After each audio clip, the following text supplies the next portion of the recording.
Hello everyone, welcome back, and today we're gonna pick up where we left off last time with 2022's People's Choice Top 200 Solo Games. Today I'm gonna discuss my picks for numbers 15 through number 11. Let's get started. Alright, so sitting at number 15 we have Space Empires 4X.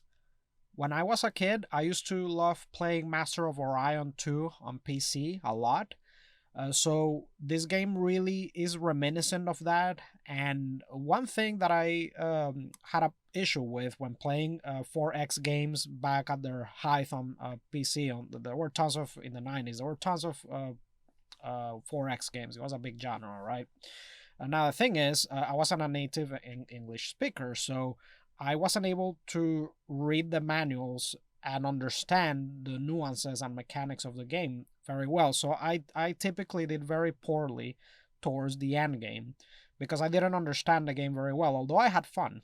And now I love that this game allows me to experience something like that, but it keeps the scope of as far as mechanics and complexity, it keeps it very contained. All right, yet it's even though it's simpler than most 4X as far as the complexity, it still feels epic and it's just a lot of fun. All right, it has a big board, there's exploration, and I just love that I'm able to finally play a as an adult. I never revisited a Master of Orion, but now as an adult, I can play this game and understand the mechanics behind it better, and just have that 4X experience that is a bit more simplified and more elegant. So the solo mode for this game is really good. You can play the Doomsday Machine um, mode or the Alien Empires mode. There's a couple expansions that I have on Shrink Wrap. I'm waiting for the last expansion to arrive that's being developed so that I can open all of them at the same time and have an epic space opera experience in board game form. I'm really excited for that to happen. I'm gonna also mention, in general, 4X is very tough to make in solo mode, but I think this is the most elegant and best made 4X for solo that I have encountered so far. I've already mentioned Civilization, which is great, but combat isn't much of a focus in that one, and it's when you want to integrate the expansion, which makes it a lot better, it becomes a lot more difficult to learn, as I mentioned before. There's also, if you want a medieval 4X, I've tried Heroes of Land, Air, and Sea, which is really fun, but the it's just a bit tough to learn again. It's not as elegant as Space Empires. Um, and also another one that comes up sometimes is Scythe.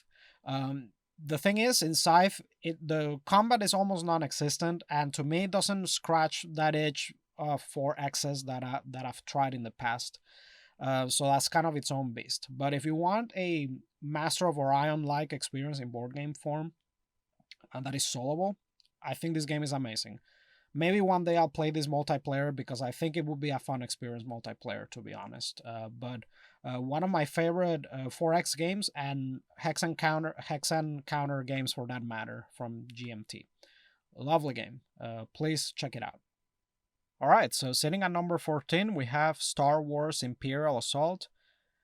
Boy, this game just caught me by just took over my life for a couple months this year. Just incredible solo experience, and that's only with the base game. I already made a video mentioning this, which I'll link because in that video I explain as a solo player what you should buy in current year for Imperial Assault because it's a very extensive product line. Okay. However, as I emphasized in that video, you can have a lot of fun just with the core set. You can play an app-based campaign officially with the core set, and that campaign took me almost like 15 to 20 hours to complete in total. So that's a lot of fun right there. And then you can solo the base game content with the fan-made Imperial Commander 2 expansion. You can also play completely analog if you use the Rave system. All right, it's a card driven system that takes over in the role of the Imperial player. So you can just focus on being the heroes and just level up and progress to the campaign. So it's just a lot of fun. Now, keep in mind that if you're gonna do the analog version, there's a lot of upkeep, okay, that is involved. So you'll need a big table, and you'll need to manage, all of the upkeep in between the missions. There's tons of upkeep, so keep that in mind, okay. But if not, you can just play with the app, the fan-made campaign, the fan-made app for playing the multiplayer campaign solo, or just play the co-op official campaign. All right, so there's tons of content just from the base set, and you can expand the heck out of this game with all of the material. Check out the video I made if you're interested in learning how to expand it. You don't need to buy everything for this game. I need to emphasize that you don't. There's lots of fun, and you can feed the content piecemeal. All right. And the base game goes on sale all the time. So if you're a solitaire board gamer and you want a solo Star Wars experience, this is one of the best out there. And I also have to mention that this game, I love how it provides it feels like a miniature war game at home.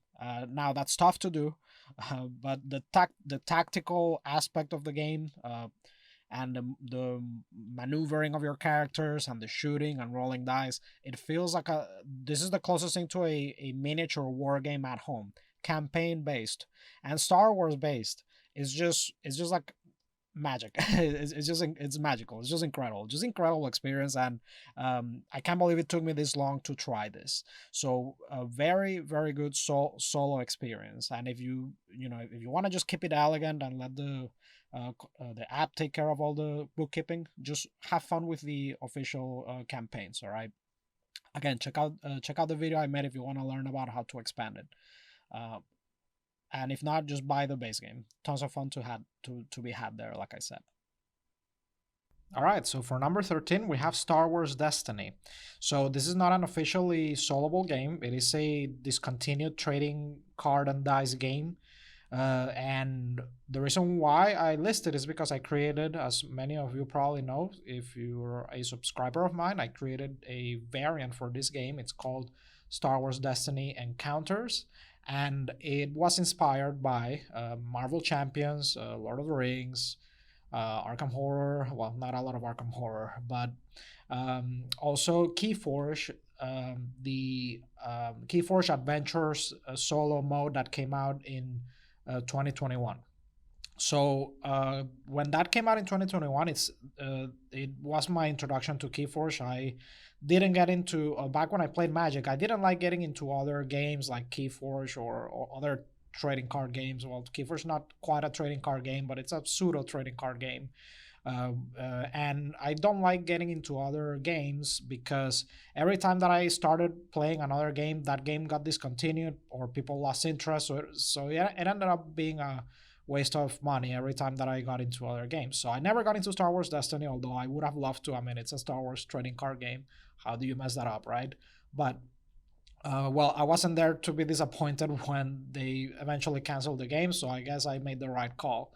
But yeah, when the Keyforge Adventures came out, I was obsessed with it. I loved the solo mode that they created for it. It really reminded me of a Magic the Gathering sealed environment, but soloable, which was incredible, right? So I got obsessed with that, and I already had a bunch of experience with Marvel Champions and Lord of the Rings. So then I saw that this game, Star Wars Destiny, because it goes on clearance all the time. Lots of board game stores just put this on clearance all the time because it's a discontinued game. So you can get started decks really cheap. And I said to myself, well, why don't I go ahead and make a solo game, a soloable module for this, right? And it was just a bit of a challenge to myself because I wanted a Star Wars card game. I knew of Imperial Assault at the time, but I wasn't interested, honestly.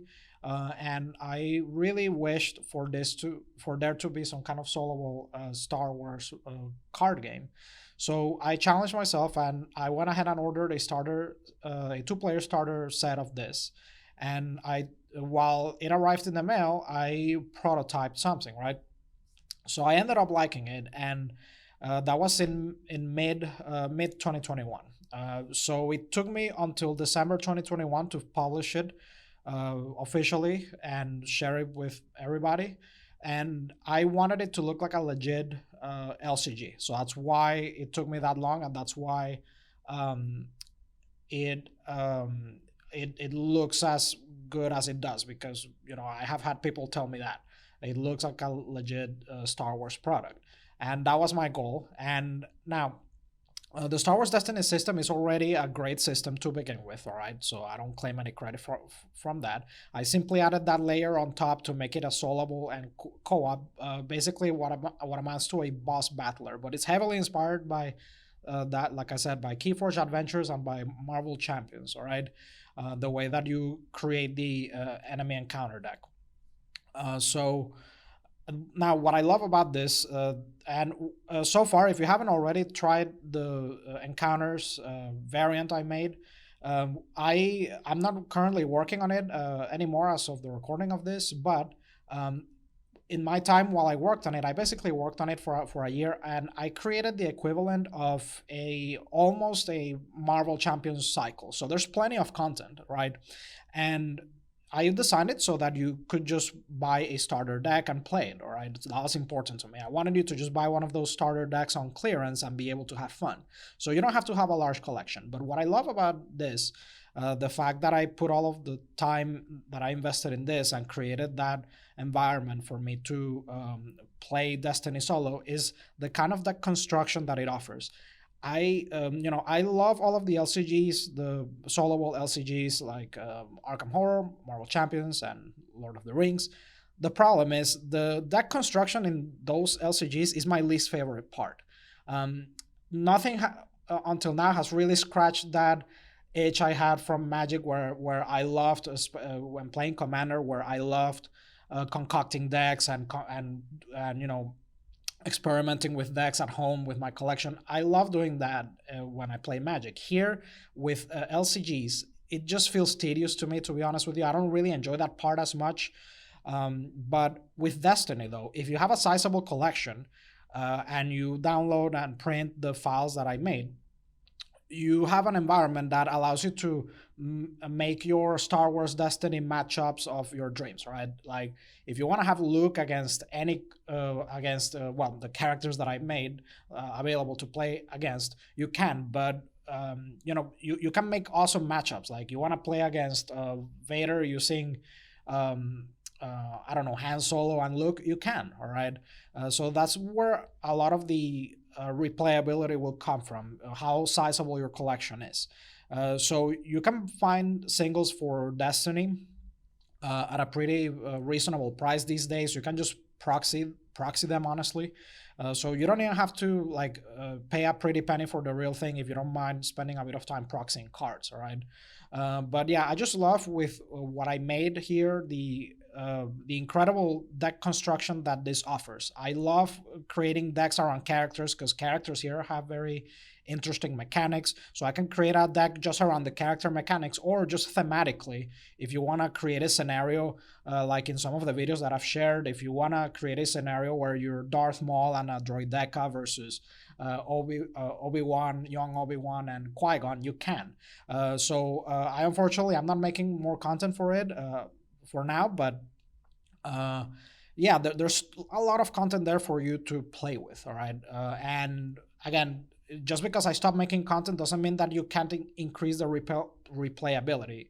There's a lot of this game that you can collect. Okay, so don't feel that it's over just because I haven't made content for it. Again, what I created for this is roughly the equivalent of a small Marvel Champion cycle. There was a recent thread on Board Game Geeks One Player Guild of people asking what the best solo Star Wars game is. Obviously, to me, this is it, because it is almost a LCG, basically a Star Wars LCG with dice, no less. But people were saying that's what they want. They would give an arm and an eye for a Star Wars LCG. Why hasn't FFG made one? Well, sadly they haven't. But until then, this is the next best thing, folks. So if you want a Star Wars LCG, try this out and just wait for in the meantime for FFG to officially make one. But just super fun system, great game, and it's a Star Wars card and dice game. Like how can you go wrong? And I also want to mention that you don't have to spend a penny if you want to find out whether this is for you or not. I made a tabletop simulator mod that you can download. I'll give you a link to that in the description, all right? And finally, I want to give a big shout out to the folks over in Spain. There is a sizable Spanish speaking community around the Encounters variant over at Spain, and they always send me awesome messages expressing how much they like it. So I want to make sure that I mention you folks. Thank you so much for all the awesome messages that you always send me. I always read all of your messages, all right? So big shout out to the folks in Spain. Thank you so much. All right, next, sitting at number 12, we have Iron Helm. So this is not a retail game. You're not gonna find it at your local game store. This is an indie title by Jason Glover from Grey Gnome Games, and this is something that you can purchase from the Game Crafter, and you can also download the print and play version from PNP Arcade. Now, this is a dungeon crawler, a completely solo dungeon crawler. It's not a co-op game or multiplayer game with a solo variant. And so I have an interesting history with this game. So I ordered it in late 2020, and I liked it okay, but I hadn't tried other titles by Jason Glover at the time. So I didn't revisit it after a few months, and then I just ended up selling it, right? But then I tried another of Jason Glover's titles. I tried Desolate, and then I tried Tin Helm, which I love, by the way. Desolate is the first iteration of this system that Iron Helm is based on. So Iron Helm is basically an evolution of the Desolate system that Jason Glover made. And I loved Desolate later when I tried it after. Then I bought Tin Helm, and then it made me want to buy Iron Helm again. Now, I first started with a PNP file because I didn't want to pay all of that money again for Iron Helm. It is a pricey, it does have a bit of a hefty price tag, folks. I'll mention that, but I'll comment a bit more on that later, okay? But so yeah, I downloaded the PNP and I went through the miserable task of crafting the entire PNP just to save a bit of money, but I wish I hadn't done that because once I tried the PNP again, just to have it in my collection once again, it made me fall in love with it because here's what happens. Because I then tried Desolate and Tin Helm out of order, it made me appreciate Iron Helm even more, all right? So then I ended up buying Iron Helm a third time, essentially. So I don't think there's a lot of designers in the entire board gaming world that have made me buy their game 3 times in total. So this will go on to tell you how much I like this game, all right? So it is a dungeon crawler, and there is a heavy luck element to it, so you could die in the first floor easily, or you could progress. The balance is a bit out of whack, but it's just so much fun. Okay, this game gives me a dopamine hit that a few other games do, and it has, and to me, it has a property of, it has an interesting quality of like, oh, I just want to play it again. Oh, I just want to go to the next room. I just want to play again and keep leveling up. Like it just has a, I love the gameplay loop in this game, and it just gives me that dopamine that I just want to inject in my veins. Like I'm just telling you, this game is just beautiful. Now I do have a couple complaints though. I think the price tag, it's a big issue. I think this game is overproduced. I'm not gonna lie to you. All right. I think this game could be a lot cheaper if they didn't use those wood tokens that come with the game. I think it would probably be like half the price and more people would buy it. And I, instead of using tokens to track food and gold and poison and all that, I would have rather they just made a tracking board like the one in Mini Rogue or like other games use, or like the one in Tin Helm, right? Rather than having individual tokens for the resources, just have a card, a big card with a with a few cubes, and that's how you track everything. I think it's just overproduced, and I think it's a big barrier for people. I really think that Jason should just make a standard version of the game, like an intro version of the game, and maybe the current version could be like a deluxe version, all right? That's always been a big issue to me. I don't like tracking energy and health with like with stacking the wood tokens. I hate that personally. I created a tracking board that you can use with cubes. You can download that file on the Board Game Geek section. I'll put a link to that. Another issue I have with this game is um, it really needs expansions. I think the base game by itself is kind of weak and it can get old pretty fast, in my opinion. But if you can go all in, if you plan to make a purchase for this game with the Game Crafter, I highly suggest that you save up the money and buy everything for this game, because this game, just with all the content added, is just a thing of beauty. All right. And in fact, I still need to try the Iron Chest expansion. I'm really excited to try that. I'm just waiting for it to arrive in the mail. But I really wanna, once that arrives, I'm gonna have this in my table for a week at least. All right. So now I know that this game isn't for everybody. All right, for sure. The price tag, the luck factor, but as far as solvable, completely solvable dungeon crawlers that that are not multiplayer games with a solo mode thrown in, this is just one of the best. All right. Another issue I have though, that I'll mention this with Jason Glover games, that I have his entire library. Again, this guy made me buy Iron Hell 3 times. I'll I just let that sink in, okay? But the typos are an issue. They bother me. I think he should hire a a copywriter and make sure that an editor, and make sure that they go through their rule book. He did say that for his next project he's gonna do that, but minor complaint. Again, just incredible game. I suggest that you buy it. And if you plan to buy the print and play version, just a word of warning: not all content is available in the print and play version. All right, it only goes up to the fourth expansion, which is a bit of a disappointment, to be honest. I don't know why he hasn't released the rest of the expansions in print and play format.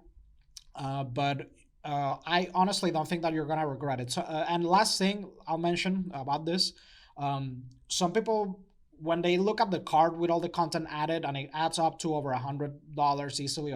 And if you have any doubts, here's what happens. Some big 200 $150 board games, because they're so complex and so hard to get to the table, they're not gonna see a lot of play. That's the caveat of those big expensive games. They give you a great experience, but the setup is a nightmare and relearning the rules. The great thing with Iron Helm is that it has a relatively small table footprint. It's quick to set up, and the rules are simple. So I guarantee you that if you end up liking this game, you're gonna get a lot more gameplay out of it than those big $150, $200 campaign big board game experiences. All right. So that, and again, that might not apply for everybody, but that's my selling point for this game. Okay.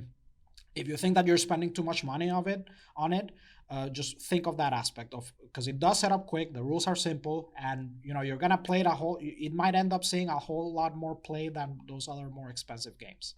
So that's it. Awesome game. Check it out. All right. So moving on to number 11, we have Fields of Fire. So this was my first solo game, folks. And if any of you have had a gander at the rulebook in this game, you'll know why I'm in a very particular, I'm in a very unique position where my first solo game was this monster of a game, okay? And when I say a monster of a game, I mean the legendarily horrendous rulebook that belongs to this game. Now, even then, with as bad as the rulebook is, okay, this game, the experience that this game offers is just mind blowing. All right.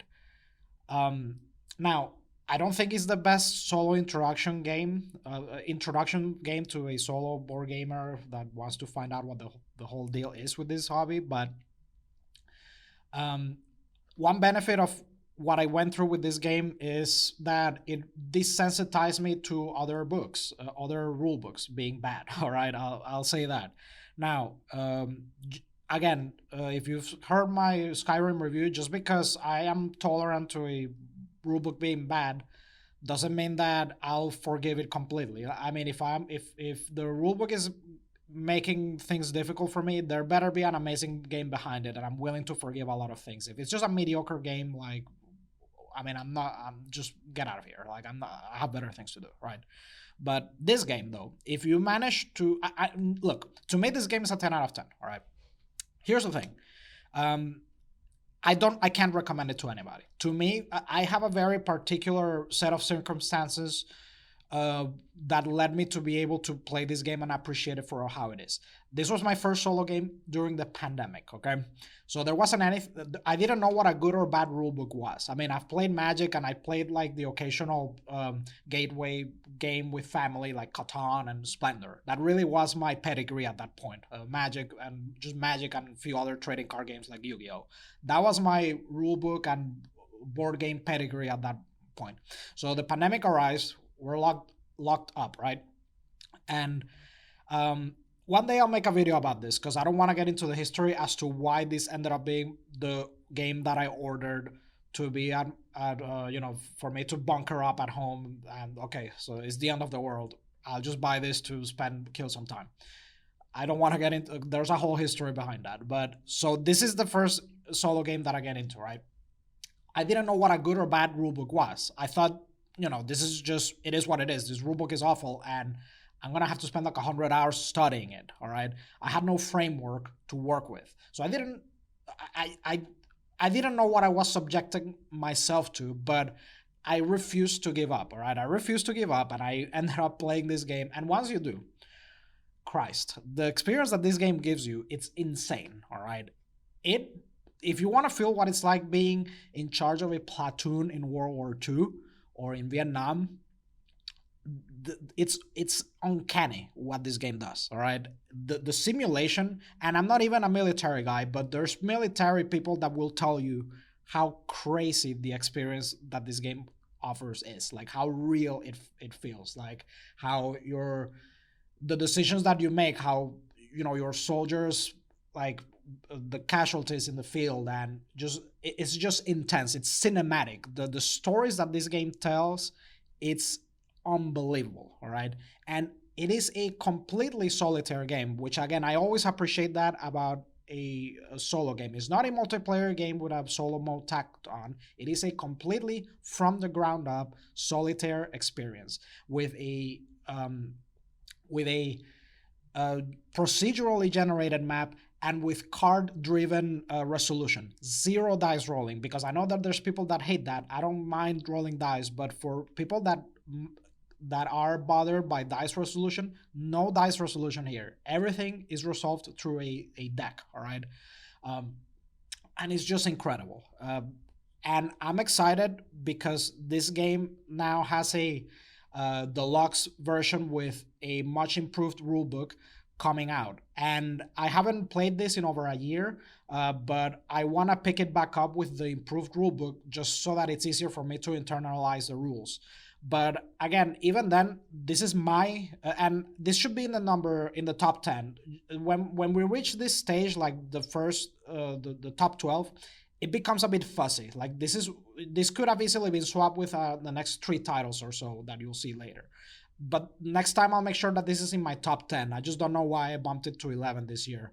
I guess because I haven't played it, but this has to be, I think this will be in my top 10 eternally, all right? This game is insane, but I can't recommend it though. The rules are an abomination. There's no other word for it. And the only reason why I subjected myself to them is because I didn't know what a good or a bad rulebook was, and I just thought it's just what it is. And I simply refuse to not be able to enjoy the game. And I did enjoy it, but it was extremely painful. And I think I'm not exaggerating when I'm telling you, I mean, we were bunkered up at home and during the first months of the pandemic, and I didn't have anything else to do.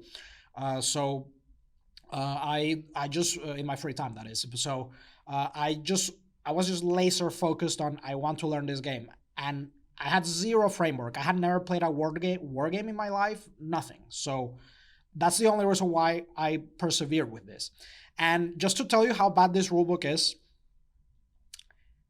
my next solo game after this was Mage Knight, and Mage Knight was a palate cleanser for me. Let that sink in. Mage Knight was a palate cleanser for me after this.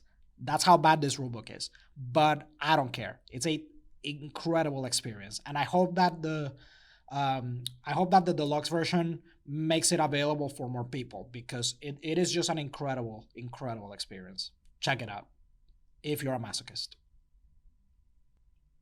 All right, so now let's end the video by comparing to last year, the bracket of numbers 15 through 11. So at number 15, I had Death Angel, Space Hulk Death Angel, the card game. And honestly, the reason why I don't mention it is because as much of an amazing game as it is, it's just really brutal. I'm sorry. I just it really hasn't enticed me to put it back in the table when I for even as brutal as it is, I do enjoy it when I put it on the table, but I'd rather play other things. And it is a bit hard to recommend because of how tough it is to find. It's really sad that it is out of print.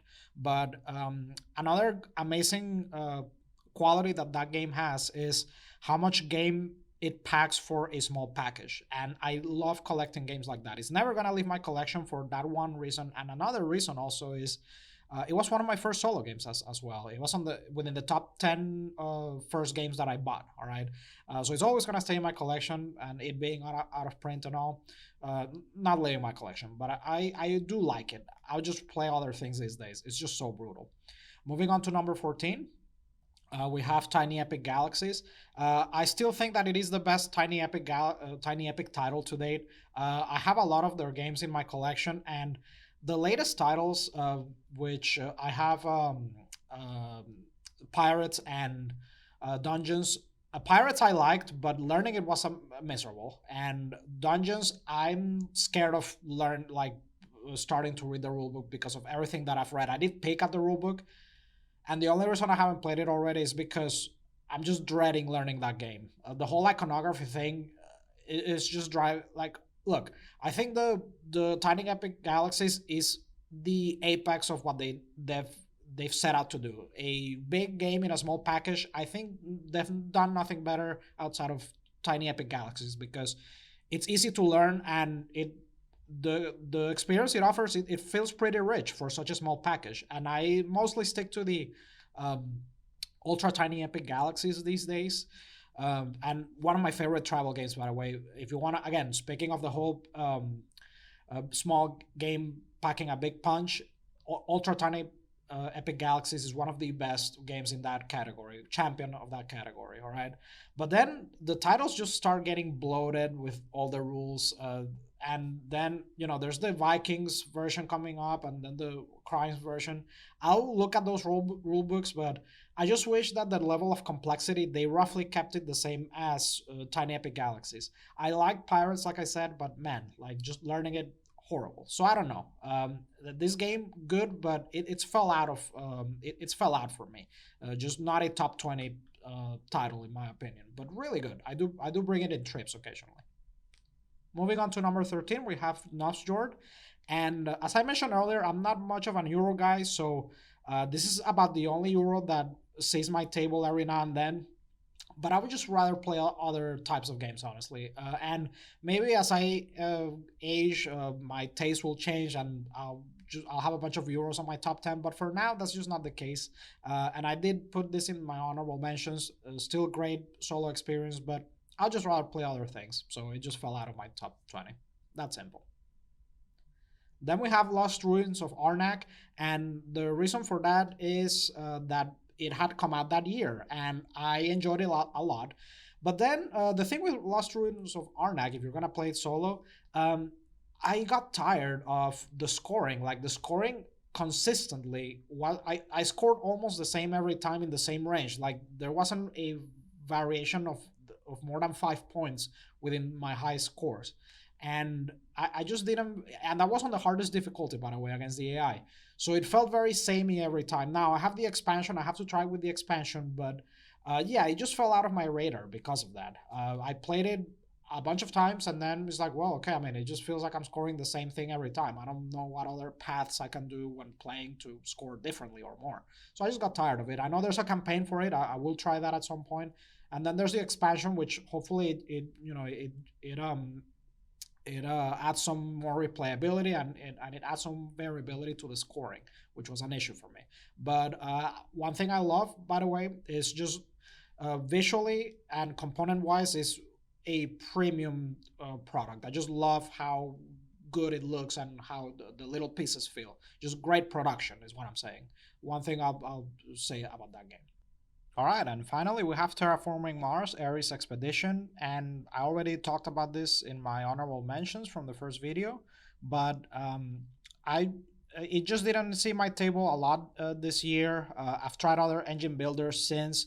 It remains one of my favorites, but I just put other games in this category, and I tried to highlight other games this time. I still think my absolute favorite engine builder is still Jump Drive, but so it did make it to the top 20, but yeah, just great game. Just fell out of my radar. I know that there's expansions coming out for this. I didn't back the Kickstarter for the expansions because I mean there's multiple expansions and I don't know how many of them are really relevant for solo play.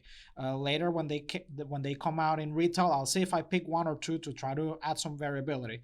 And in the same vein as Lost Ruins of Arnak, I noticed that with Terraforming Mars, my scoring kept being very consistent. So I know it's a giant deck, which adds variability.